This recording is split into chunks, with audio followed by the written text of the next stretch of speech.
warar lagu kalsoon yahay oo na soo gaaray ayaa daha ka rogay in dowladda Itoobiya ay gabi ahaanba ka laabatay saamigii boqolkiiba 19 ahaa ay ku lahayd mashruuca maalgashi ee shirkadda Imaaraatiga ee DP World kula wareegtay marsada magaalada Berbera ee Somaliland.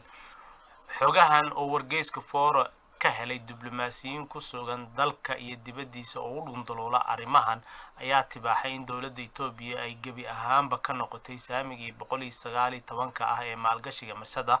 isla markaasna ay la baxday saamigaas ay ku lahayd maalgashiga dekadda Berbera, waxaana taas beddelkeeda ay door biday inay iskugu luga duwato dhanka iyo dekadaha dalka Djibouti ay hore u isticmaali jirtay iyo dekado kale oo ay ka qorsheynayso wadamada badaha ee geeska ku yaala.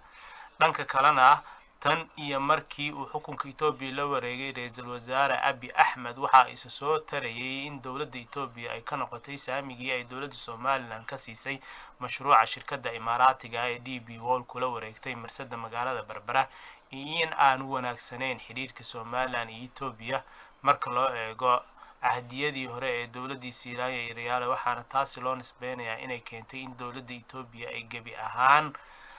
la baxdo saamigii maalgashiga marsada Berbera ay ku lahayd ee ahaa 19%.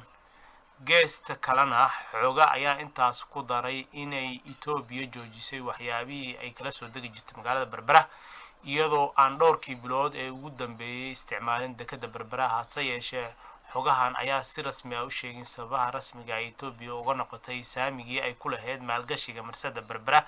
iyo sababaha ay u joojisay isticmaalkii dekadda Berbera.